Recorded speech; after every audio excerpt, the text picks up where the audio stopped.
Buenas. Habíamos visto la vez pasada cómo una cantidad de pueblos van llegando, como primero para formar Inglaterra, para poderle dar nacimiento a esta nación, un crisol de pueblos se va a ir enfrentando una y otra vez hasta salir adelante con el pueblo que hoy son. Habíamos hablado cómo de tiempos muy antiguos venían los pueblos de la edad del bronce, esos primeros pobladores, y de ellos o de tiempos anteriores cuyo misterio aún no hemos develado, existe una evidencia fascinante que son las piedras de Stonehenge. Las piedras de Stonehenge es una formación circular de piedras gigantescas cuyo tamaño y dimensión nadie se imagina cómo pusieron ahí, cuyo orden parece un observatorio astronómico, parece un reloj solar, parece una comunicación con el cosmos. El misterio de por qué están ahí, quiénes las llevaron, se calcula que pueden tener alrededor de 5.000 años, entre 3.000 y 5.000 años, yacen maravillosas, misteriosas, en una comunicación permanente con el cosmos bajo los misterios más grandes, las piedras de Stonehenge. Después llegarían los celtas, después de los pueblos del bronce y ese antiguo contacto fenicio que hubo con los pueblos del bronce y donde llegaron en primera instancia los duendes, que dicen son los primeros habitantes de Inglaterra. Después llegaron los celtas y el mundo celta va a impregnar con su huella a las tierras de todo lo que va a ser Gales, Escocia. Vienen de la Europa central, han entrado por la Galia y han subido hasta llegar a ver lo que después será Bretaña. De los celtas los escotos son celtas, los bretones son celtas. Estos pueblos se asientan de una manera definitiva y habíamos visto la vez pasada cómo traían todas sus leyendas, cómo traían su mundo mágico, el mundo de Arturo, el mundo de Avalon, cómo habían traído toda la cantidad de espectros, de fantasía, de maravilla, de magia, de una civilización poderosa, y cómo los celtas que reinaron en todo lo que hoy es el Reino Unido, después se van a encontrar con la llegada de los romanos. Con la llegada de los romanos se van a asentar de una manera muy importante durante 400 años en la parte sur de la isla de Inglaterra. Entonces van a crear una muralla, la muralla que hemos hablado entre los pueblos que consideran bárbaros y los pueblos que se consideran civilizados, la de la gente bien, que varía según la condición histórica de quien tenga el poder en qué ocasión. La muralla de Adriano, de la muralla de Adriano para arriba, están en ese momento los celtas, los han arrinconado allá. Y de la muralla de abajo, de Adriano para abajo, está la influencia romana, es decir, la población celta que queda bajo la dominación romana.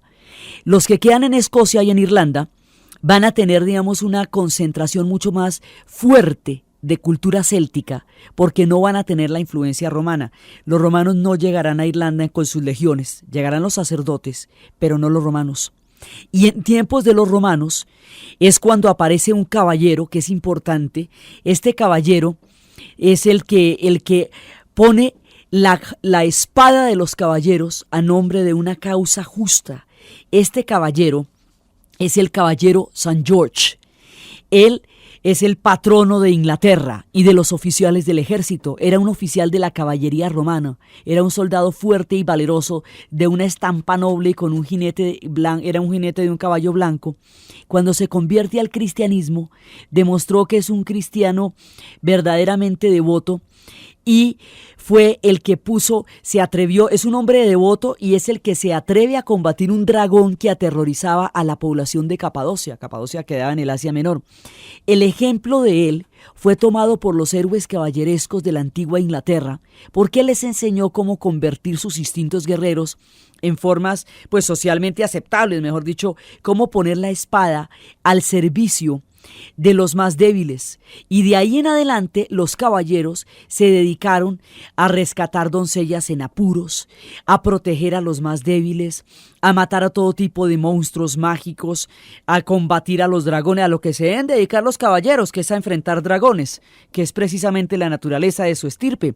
Entonces San Jorge fue el que les dio un sentido a las armas, para que fuera el sentido de defender a los más débiles, de luchar contra los paganos en tiempo de la cristianización, y se convirtió, él es, digamos, su cruz roja, es parte de la bandera de Inglaterra. La bandera de Inglaterra tiene una cruz roja y tiene otros símbolos encima. La cruz es la cruz de San Jorge, que se convierte, queda inscrito en la bandera de Inglaterra, y los soldados siempre lo invocan en la lucha.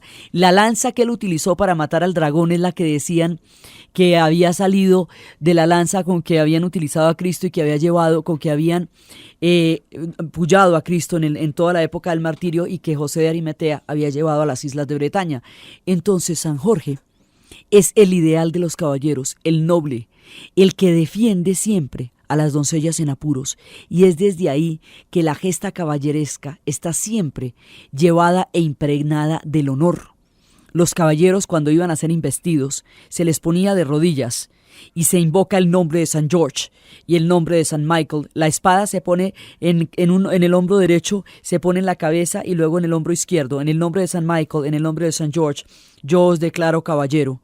Entonces se pone de pie, ya ha sido embestido. Eso es una ceremonia impresionante que también va a tener un tinte religioso por los tiempos de la cristiandad, y que va a exigir, antes de ser embestidos caballeros, una preparación espiritual parecida a la del bautismo, una pureza de corazón, porque es alguien que va a consagrar su vigor y su fuerza a la pureza de la fe y a la defensa de los débiles. El ideal de este linaje y nobleza y de esta estirpe de caballeros andantes que buscan el honor de las doncellas lo ha propuesto San George, y en nombre de él los guerreros blanden su espada de manera que puedan pedir el honor y proteger el honor de los más débiles. Nunca sobran los caballeros de todas maneras. Entonces, en esas épocas van a estar los romanos durante mucho tiempo, y los romanos, cuando se van, en ese momento se produce un caos muy grande. En ese momento, cuando los romanos se van, ya el pueblo que ha quedado bajo la influencia romana queda enfrentado al pueblo que está detrás de la muralla. Ya ha habido toda una mezcla de pueblos entre los romanos y los celtas. Ya los romanos habían descubierto un invento celta que originalmente les producía mucha risa, pero que después vieron que era práctico.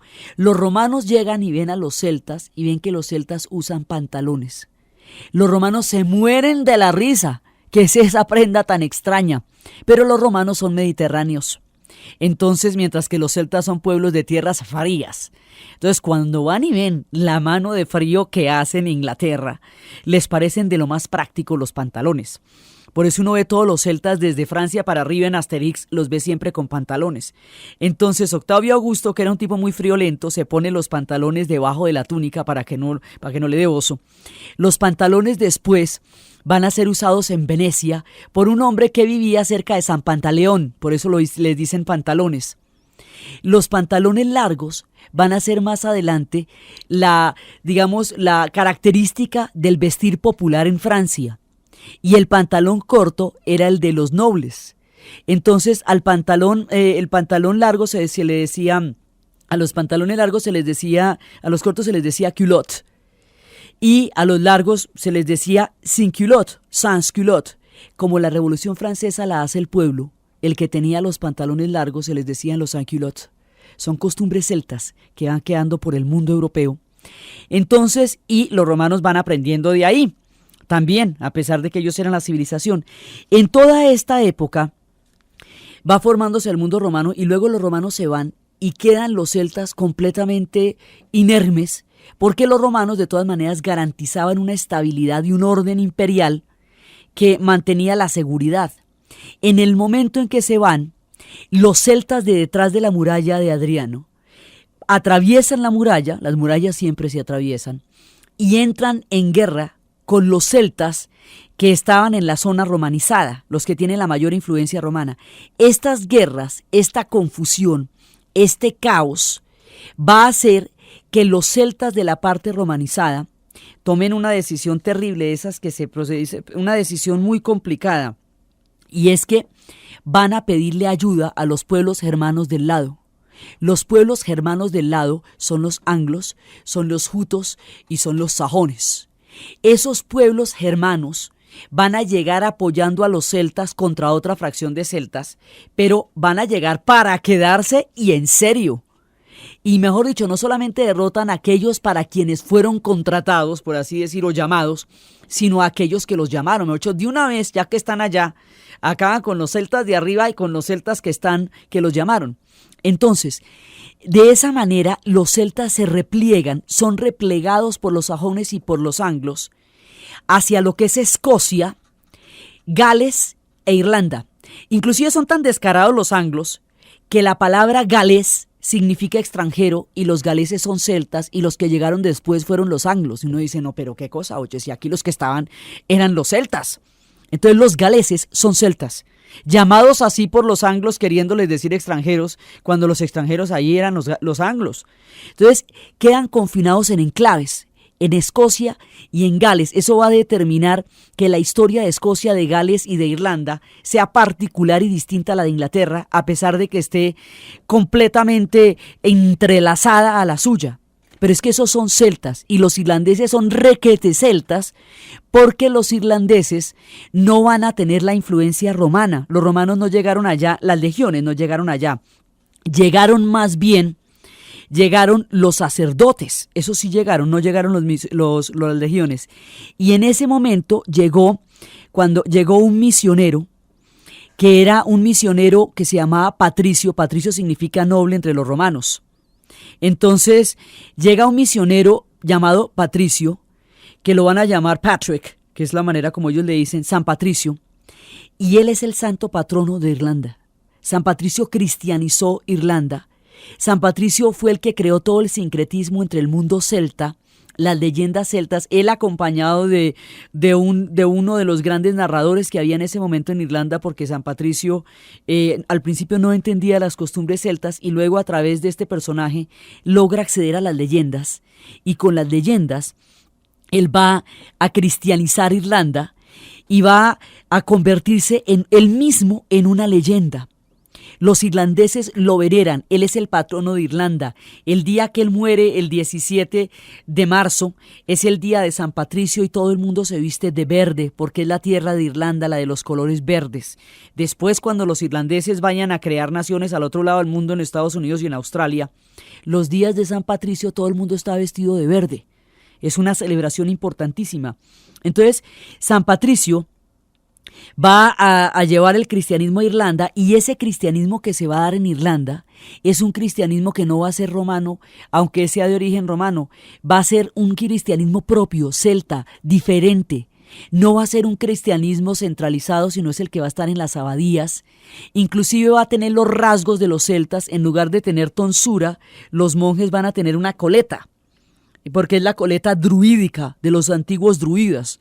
Entonces ellos tienen otro tipo de cristianismo. Ese cristianismo tiene mucha influencia griega también, y mientras el resto del mundo se despelota cuando cae el Imperio Romano, allá se conserva la cultura griega y la cultura cristiana. Entonces después, cuando lleguen los germanos, va a haber, y los germanos sean paganos durante un tiempo largo, va a haber, digamos, como una especie de barrera pagana de todos los germanos. Los germanos estamos diciendo que son los anglos, los sajones y los jutos. Ellos se van a cristianizar muy, muy tardíamente. Entonces, durante mucho tiempo, la presencia germana va a aislar al cristianismo celta del resto del continente. Y por eso el cristianismo celta tiene características diferentes. Celebran la Pascua en una fecha diferente a los cristianos que vienen de Roma, porque ellos tienen otros calendarios, tienen otra mirada del mundo. Entonces es una iglesia poderosa, pero es una iglesia diferente, particular, la que se va a crear a partir de San Patricio y de toda la leyenda de este hombre que llevó el cristianismo a Irlanda. A veces les dicen, por molestar a los irlandeses, les dicen que San Patricio era bretón, pero es que en ese momento los bretones eran celtas. Eso es como 3 o 4 siglos antes, y en ese momento ellos eran celtas. Este tipo es celta, digamos, su origen, toda su mirada es celta, y él es el que va a fundamentar la cristiandad en el mundo de Irlanda. Entonces la historia de Irlanda se hace particular, y todo ese tiempo en que los anglos y los sajones y los jutos llegaron a lo que es la isla de Bretaña, los celtas van a vivir una edad dorada, porque con ellos no se va a meter nadie. Entonces ellos van a tener su cultura, su civilización, su pueblo, su cristianismo particular, sus costumbres, y van a tener una época mítica en la cual ellos van a ser muy felices y que siempre recuerdan.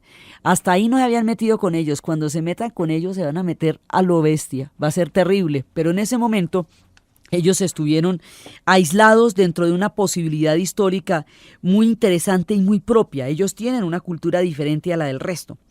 Entonces se va derivando toda la iglesia céltica, y después de esa época dorada, en esa época es donde están sus grandes leyendas. También es donde surgen las leyendas de los tres cisnes, es donde surgen las diferentes leyendas que van a aparecer, es donde surge la leyenda de Tristán e Isolda, Tristán era sobrino del rey de Cornualles y luchó valientemente en una batalla entre Cornualles e Irlanda. Entonces, al principio la batalla la iba ganando Irlanda, pero gracias a las armas secretas del gigante Morgoth, que luchaba con una lanza envenenada y diezmó a las tropas de Cornualles, los derribó como si fueran espigas de trigo. Entonces Tristán recibió terribles heridas de lanza envenenada. Entonces consiguió cortar la cabeza del gigante, y los hechiceros del rey Mark no tenían ninguna medicina que pudiera curar las heridas. Entonces Tristán estaba a punto de morir cuando una dama irlandesa llamada Isolda lo curó con una ternura que cuando él se recuperó su corazón estaba completamente enamorado. Entonces él llegó a la corte del rey Mark y no podía hablar sino de la belleza y del encanto de Isolda. Mucho eso, Isolda era la maravilla. Entonces las descripciones tan supremamente vívidas de la belleza de Isolda hicieron que el rey Mark se enamorara a través del relato de ella. Entonces envió a Tristán para que le propusiera matrimonio a nombre del rey. Tristán no podía hacer eso porque el que estaba enamorado era él, ¿no? Pero su fidelidad como caballero al rey lo obligaba. Entonces él fue con el encargo del rey, y en lugar de decirle que el rey se quería casar con ella, fue y le echó los versos de amor más maravillosos, eso le cantó las canciones más divinas, bueno, las declaraciones de su propio amor. Cuando el rey se da cuenta que este personaje lo que está haciendo es declarándose él y no en nombre del rey, el rey mismo va por ella. Va a conocer a Isolda, y cuando lo ve cantándole canciones de amor le va dando una furia. Entonces, como este era hombre de armas, entonces lo expulsa, lo saca de ahí con una furia terrible, y entonces él se va, y él siempre va a desconfiar del amor de Isolda sin que Isolda haya hecho nada distinto de adorarlo. Como suele suceder con el amor, ella nunca le da bases para creer que ella lo ha dejado de amar.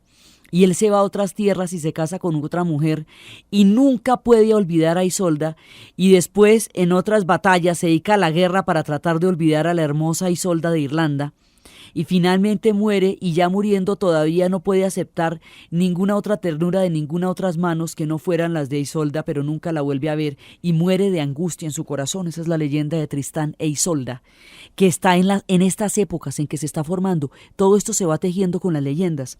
Entonces, cuando llegan los germanos van totalmente a tomarse Inglaterra, totalmente. Y durante una época, esa fue, digamos, la única de las provincias germanas del imperio que fue totalmente germanizada, totalmente. Entonces, durante un tiempo se acabó el cristianismo ahí, porque eso estaba germanizado y los germanos todavía no se han convertido al cristianismo. Se van a convertir en épocas muy tardías. Por eso las leyendas de los bosques están tan impregnadas en esos pueblos. Su conversión es tardía. Entonces allá se van a quedar para siempre, pues tanto que habíamos dicho que a esa tierra la van a nombrar la tierra de los anglos, Angleterre, por la poderosa influencia que ellos van a tener ahí.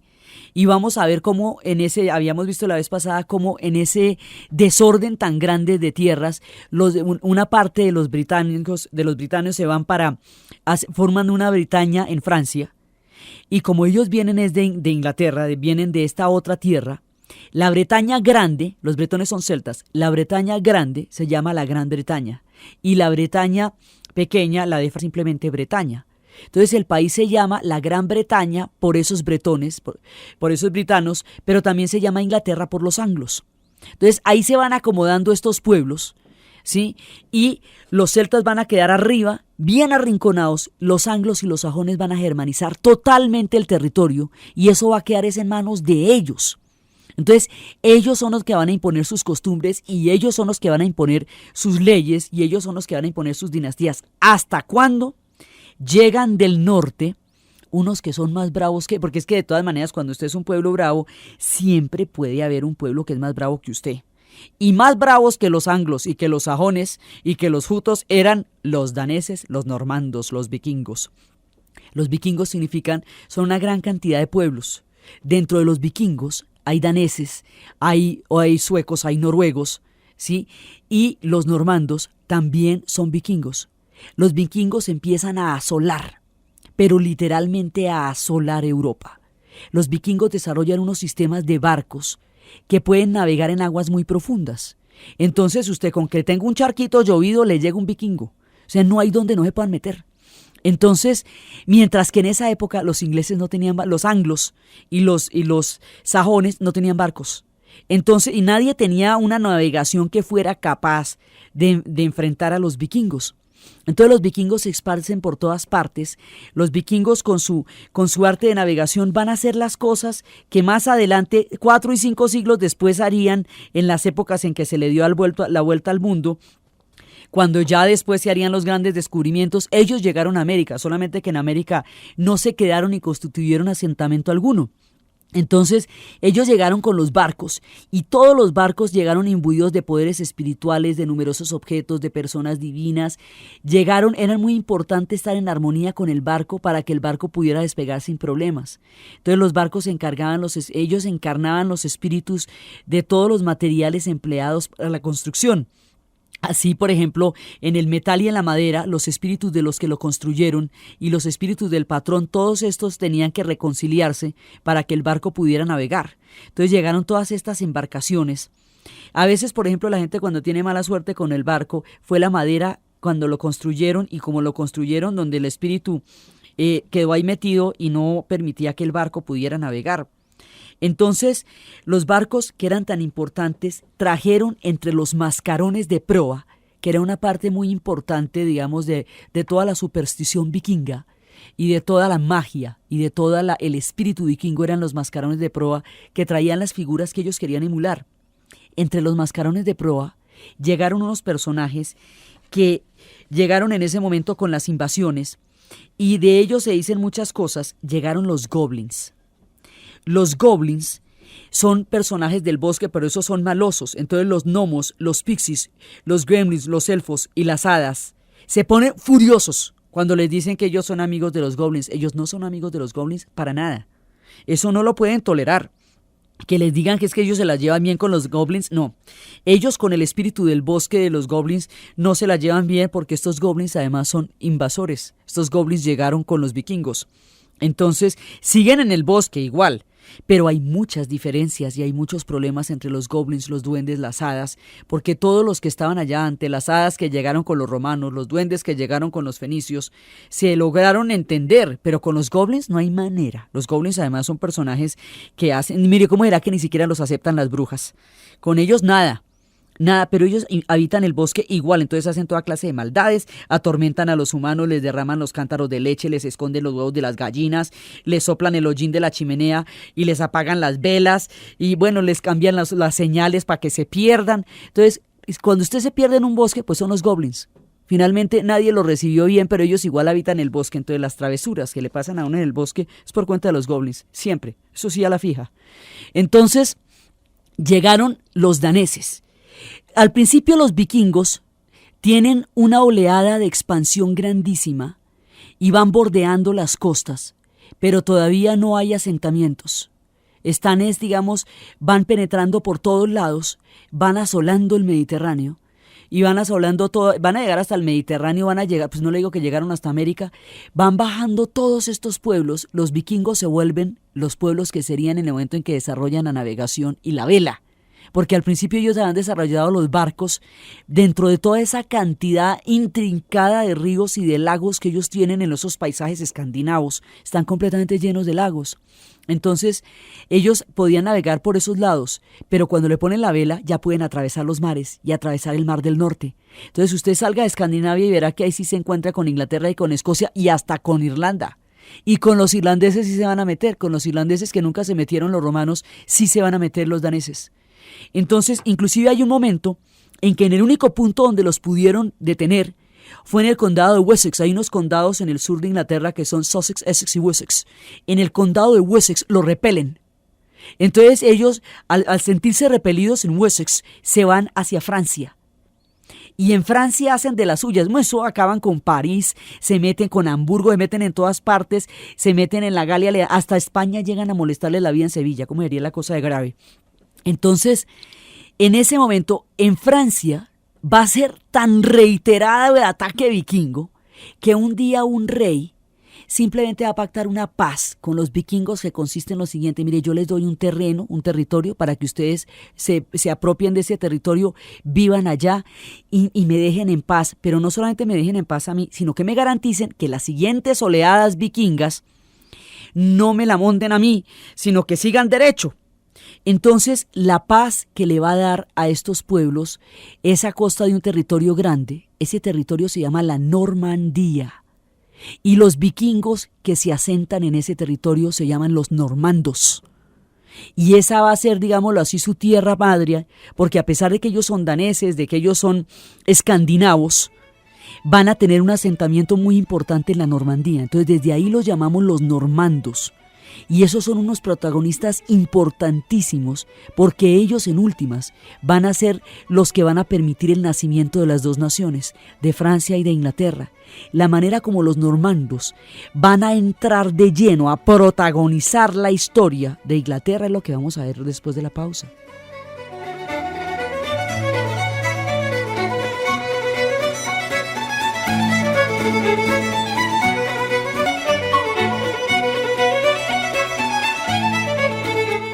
Los normandos van a darle una huella definitiva a la historia de Inglaterra.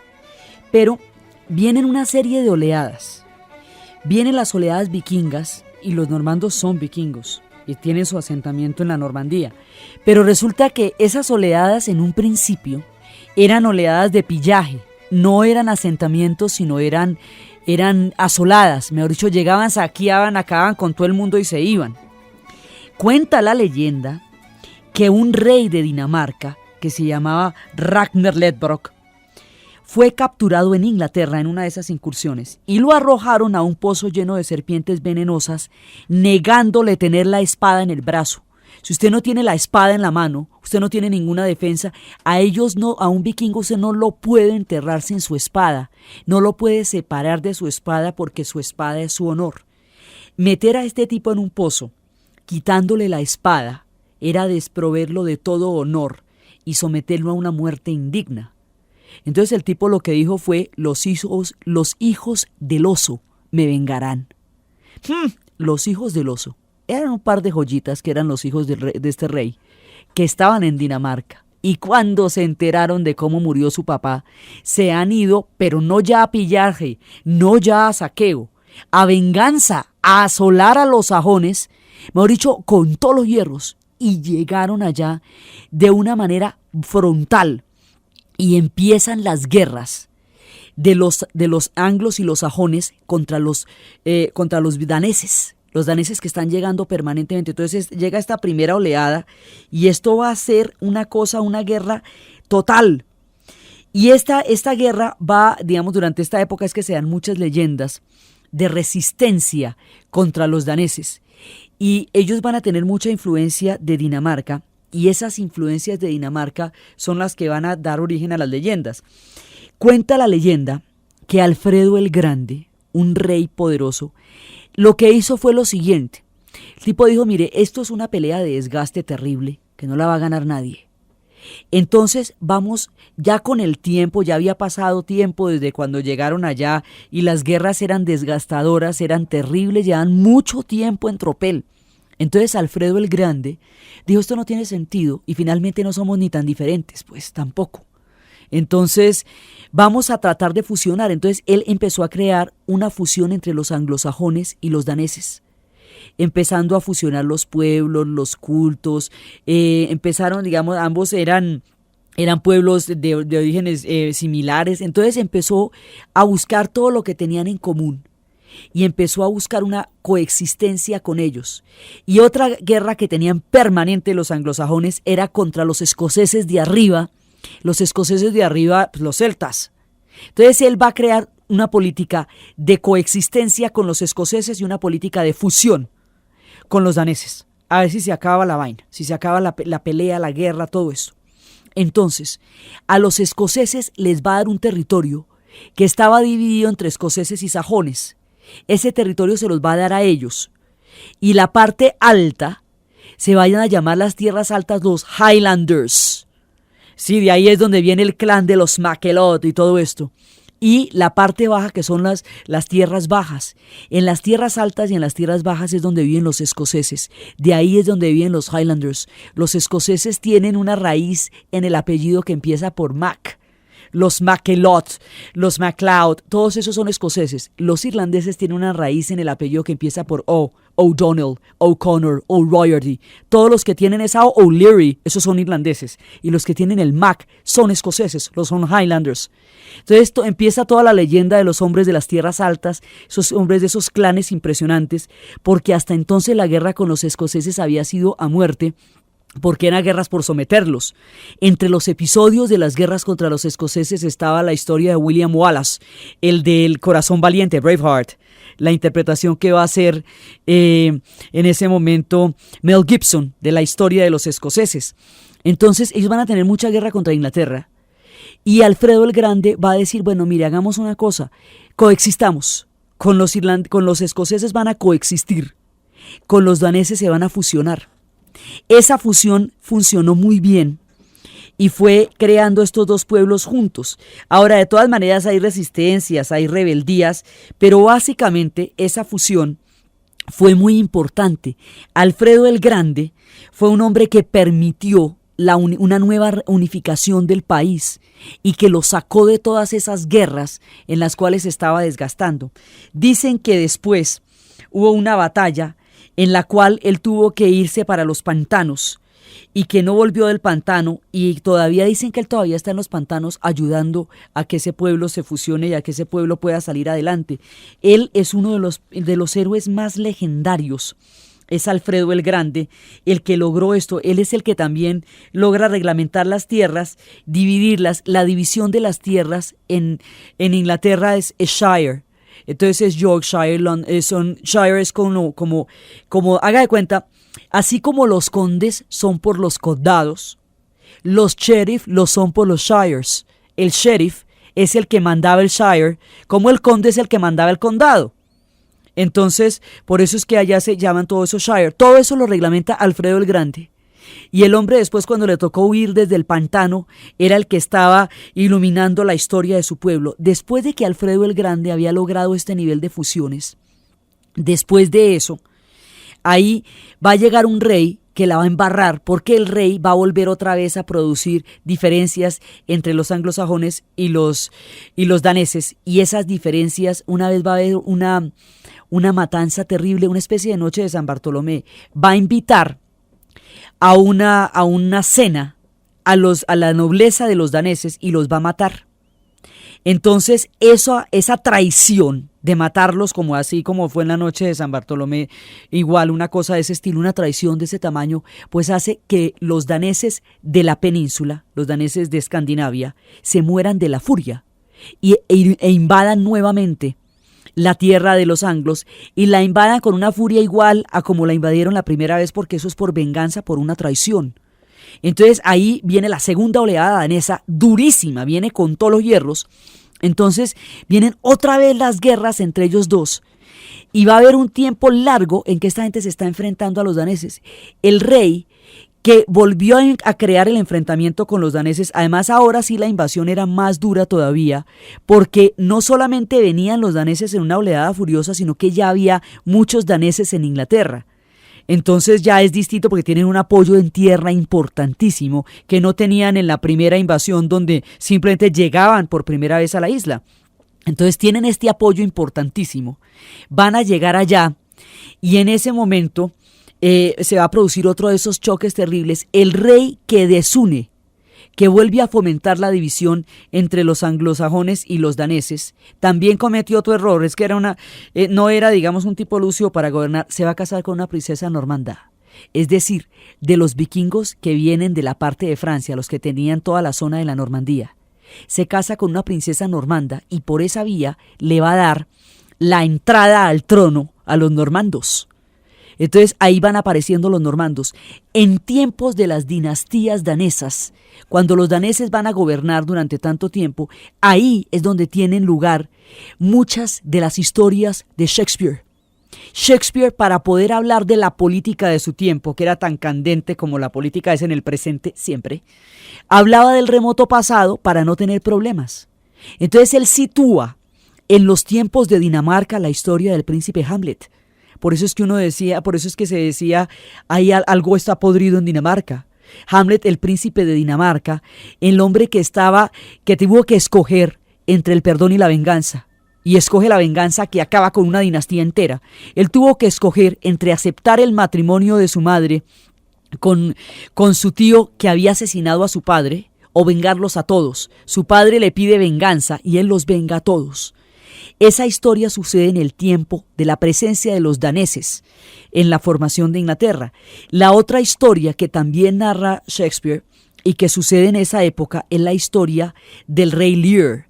El rey Lear era un antiguo rey de Inglaterra y todas las historias de Shakespeare hablan de una pasión humana en particular. Hamlet estaba destrozado por la venganza. Más adelante veríamos cómo Ricardo III va a estar devorado por la ambición. El rey Lear tenía un problema muy grave, era susceptible al halago. Le fascinaba que le echaran flores. Y esa vulnerabilidad la van a conocer dos de sus hijas. Él tenía 3 hijas.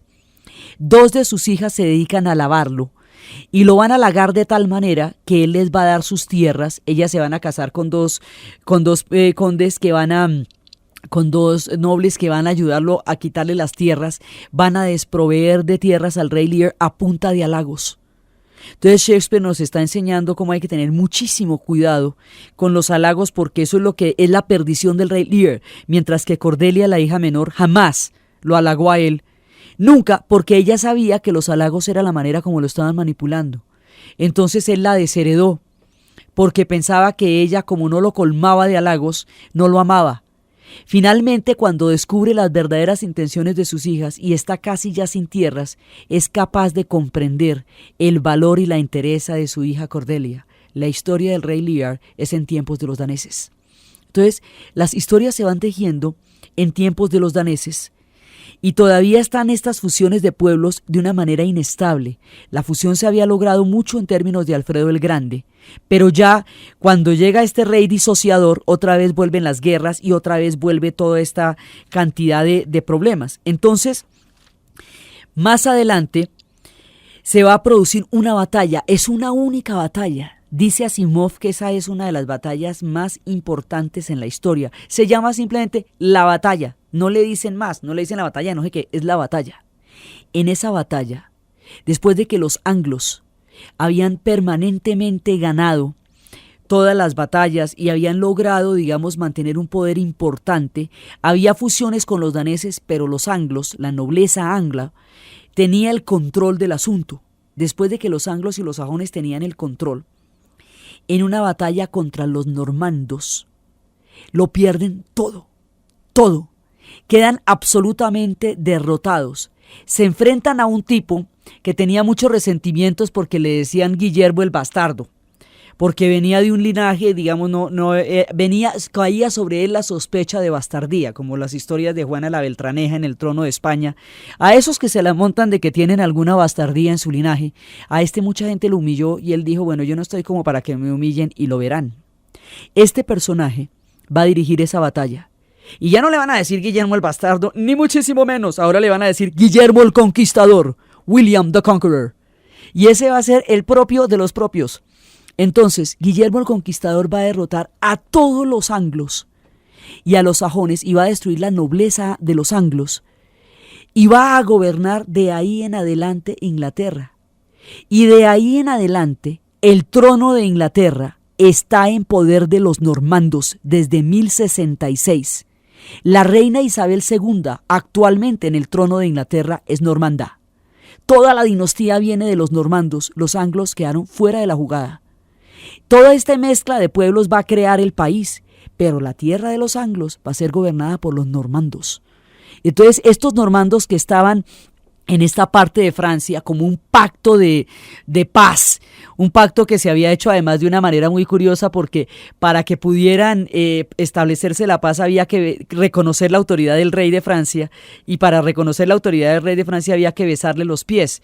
Entonces los normandos no iban a besarle los pies, entonces uno de ellos simplemente le levantó el pie hasta la altura de la boca y se lo besó sujetándolo.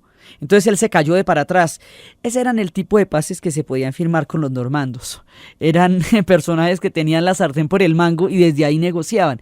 Entonces ellos van a derrotar a los anglos, y en esa batalla se pierde todo el poder de los anglos. De ahí en adelante vienen los normandos. Entonces Guillermo el Conquistador va a ser el que, digámoslo así, el que de ahí en adelante va a crear el trono de Inglaterra como tal. Todos los reyes que vienen 44 reyes han salido, más o menos desde el momento en que William the Conqueror, Guillermo el Conquistador, tomó el trono de Inglaterra. Entonces, de él vienen todas las demás dinastías. Entonces, Guillermo el Conquistador va a asentar la tierra de los normandos, y de él tiene varios hijos, pero para él era más importante, digamos, en un momento dado es más importante ser uno duque de Normandía que rey de Inglaterra, porque Inglaterra era mucho menos importante para los normandos que Normandía. Normandía era la madre patria. Entonces, él va a desarrollar toda esta forma de Estado, va a desarrollar el Estado tal cual, ¿sí? Y después, cuando él muere, su hijo mayor va a ser el duque de Normandía. Ese es importantísimo, porque la Normandía todavía no se, digamos, los países son inestables, no tienen la formación todavía de estados nacionales. Entonces muchas veces los ducados son más importantes que regiones más grandes. Entonces ser duque de la Normandía era más importante que ser rey de Inglaterra. Así que su hijo mayor va a ser duque de la Normandía, y por esa vía la historia va a cruzar a los franceses y a los ingleses por la vía de los normandos. Los normandos van a ser los pueblos que van a crear dos naciones, Inglaterra y Francia. Su importancia en Francia es colosal, y su importancia en Inglaterra también, porque son los que van a asentar el trono de ahí en adelante. Entonces, ya en los tiempos en que es duque de Normandía, viene la primera cruzada. Entonces, ahí, la primera cruzada, ese rey, el duque de Normandía, ese se va, y el rey de Francia, pues estos personajes se van a encontrar con una mujer legendaria. Esa mujer legendaria se va a casar primero con el rey de Francia, pero el rey de Francia es un pintado en la pared, y ella quiere que él vaya a la cruzada, y él no va, y mejor dicho, ella finalmente termina él termina divorciándose de ella, y ella va a aceptar el trono, ella va a aceptar el matrimonio con un tipo que es un personaje, y ella es un personaje. El tipo va a ser Enrique II, sí, él es Plantagenet, ya es de los Plantagenet, y ella, Leonor de Aquitania. Y hay una película que es como para morirse, que se llama El León en Invierno, que es una historia protagonizada por Peter O'Toole y Katharine Hepburn, que uno no se la cree, es impresionante. Entonces, ella, por vengarse del rey de Francia, comete la peor de las venganzas, casarse con el rey de Inglaterra. Se casa con el rey de Inglaterra, normando él, y empieza además toda la historia. Leonor de Aquitania era la mujer más linda y más deseable y más preciosa de todas las herederas de los tronos europeos, y Enrique II muere por ella, y ella le armaba todos los tropeles del mundo también, entre guerras y conspiraciones, porque era indomable, pero a la vez era una mujer que desempeñó un papel muy importante en la historia a otros niveles. Con las cruzadas van a llegar la influencia de los sufis, y los sufis son los sabios del antiguo Irán, que creen que en el mundo como un océano de amor cósmico, y que creen en el amor como conocimiento.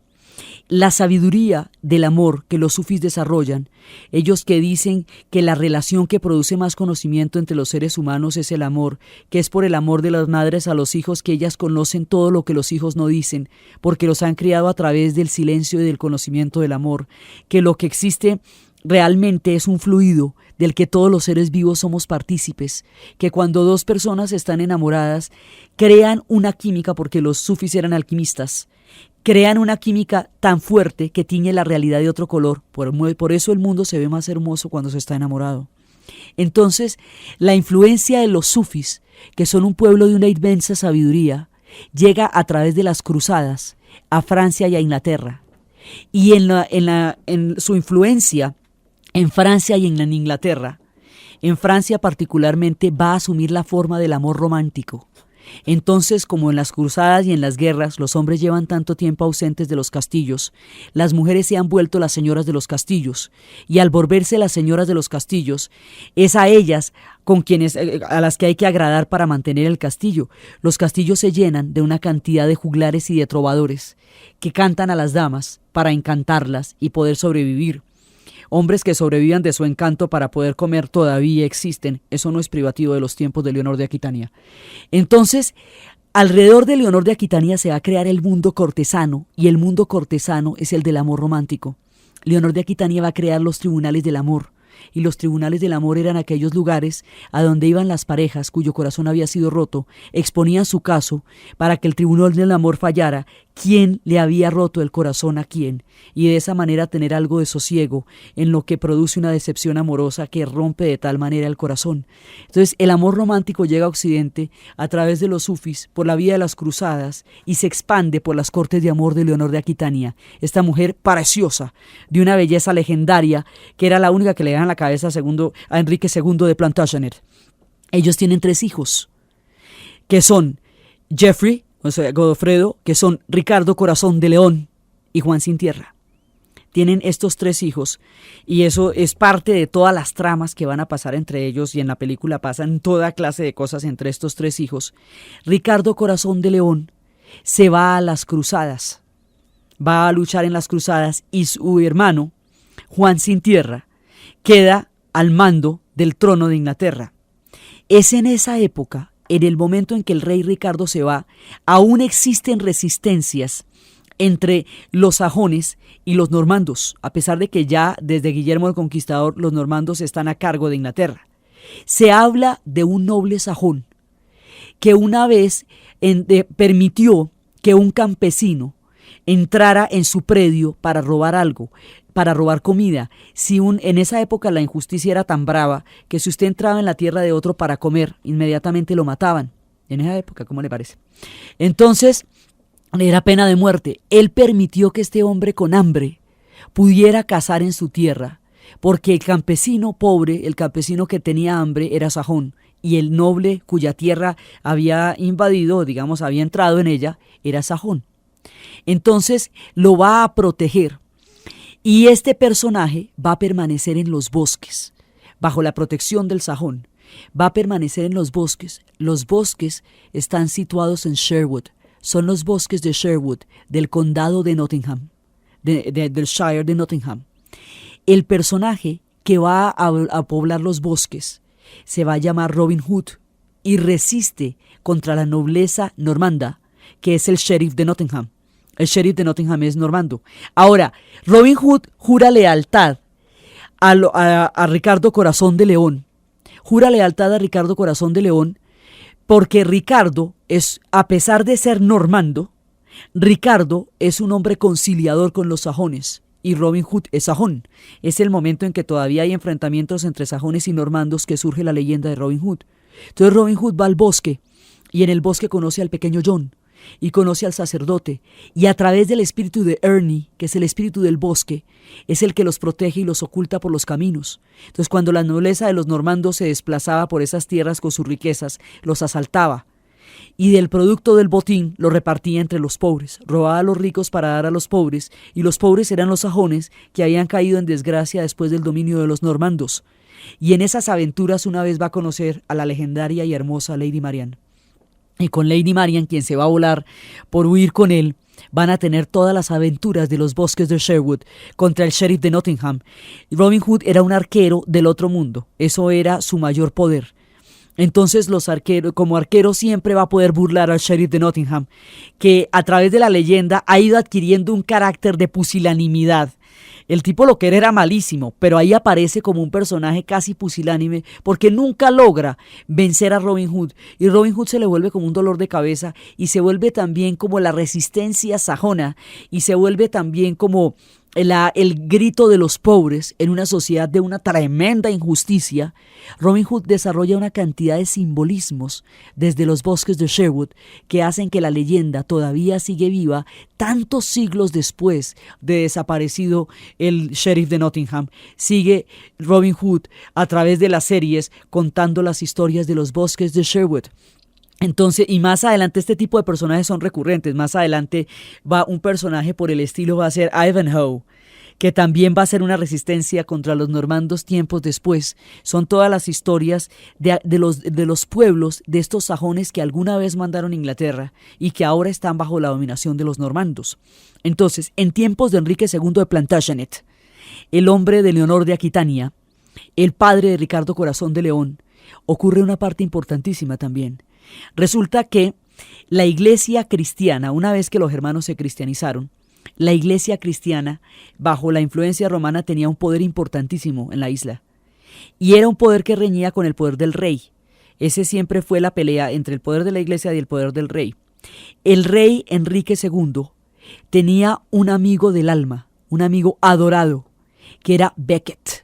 Eso también es una película con Peter O'Toole y Richard Burton. Richard Burton hace de Becket y de Enrique II hace Peter O'Toole y es de morirse también. Ese es impresionante, porque los ingleses son tremendos actores y cineastas. Entonces, resulta que él nombró, Enrique II de Plantagenet, nombra a Becket su canciller. Y como canciller, Becket como primer ministro, Becket va a ser maravilloso. Va a ser el tipo más audaz, va a ser el tipo más ético, más culto, más útil y más maravilloso que Enrique haya conseguido y va a hacer las cosas bien.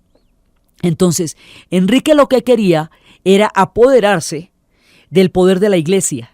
Era que, digamos, minar el poder de la iglesia. Ya había minado el poder de los varones. Los poderes locales, las noblezas feudales, Enrique las fue eliminando en un proceso que Francia conocería muchos siglos después como el absolutismo. Enrique ya lo había hecho en su momento.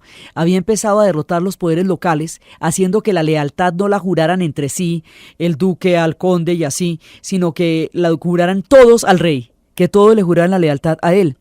Entonces le faltaba el otro poder que él no podía controlar, que era el poder de la iglesia. Entonces, con el poder de la iglesia, a él se le ocurre la idea, se muere el arzobispo de Canterbury, que era cabeza de la iglesia en Inglaterra, y a él se le ocurre nombrar a Becket arzobispo. Becket le dice, no me nombre arzobispo, porque yo todo lo que hago lo hago bien. Si me meto de arzobispo, me meto a defender los intereses de la iglesia y esos no son los suyos. Usted no me va a poder manejar. Yo no voy a poder servirle a usted si usted me dice que tengo que ser arzobispo. Sin embargo, lo nombró. Becket fue un arzobispo divinamente, se fue un arzobispo maravilloso. Y era el que era el rumbero más grande del mundo, dejó de serlo para convertirse en un hombre de la iglesia, en un hombre de Dios, para defender a la iglesia y en el nombre de Dios como había sido nombrado arzobispo. Entonces sus intereses empezaron a interponerse con los del rey Enrique II. Y una vez Enrique II dijo, siendo esos amigos del alma, es que no va a haber nadie que me libre de ese monje turbulento. Y uno de los vasallos, por dárselas de gracioso, por creer complacer al rey, con otros 4 va y mata a Becket, que era su amigo del alma. Como si usted se pone furioso con los amigos y va y dice barbaridades de ellos, eso no significa que no los quiera. Entonces va y le mata a Becket en la iglesia, en el atrio de la iglesia en Canterbury. Entonces eso no solamente le destruye el corazón a Enrique II, sino que lo pone en entredicho frente a su propio pueblo, porque no puede convencer a nadie de que él no dio esa orden, de que fue una complacencia macabra de parte de sus lacayos. Entonces este tipo queda absolutamente aterrorizado, hace toda clase de enmiendas para que su pueblo lo siga creyendo, para que su pueblo siga creyendo en él. y logra mantenerse en el gobierno a pesar de esta traición y de esta cosa tan terrible, y va creando a este país que se va a llamar Inglaterra. Son los normandos los que van a tomar la herencia final entre los celtas, entre los sajones, entre los pictos, entre los romanos, entre todos los pueblos que llegaron allá. Los que van a quedar son los normandos, van a gobernar sobre los sajones y sobre los anglos, y eventualmente se van a fusionar con ellos. El crisol de todos estos pueblos va a producir una nación que se llama Inglaterra. La historia de estas dinastías, las fortalezas, una de las fortalezas normandas que hicieron para poder perpetrarse, digamos, para poder fortalecerse en medio de las batallas, se llamaría la Torre de Londres, y allí ocurrirían las cosas más terribles, las intrigas, las leyendas y el linaje de este pueblo que recién se acaba de formar. Es lo que vamos a ver en el siguiente programa. Entonces, desde los tiempos de Stonehenge y desde los tiempos de la llegada de los príncipes daneses, y desde las grandes venganzas, y desde las eras de los normandos, y desde los bosques de Sherwood, y desde las pasiones profundas de Enrique II, en el relato de Ana Uribe, y en la asistencia técnica Mario Alcalá, y para ustedes feliz domingo.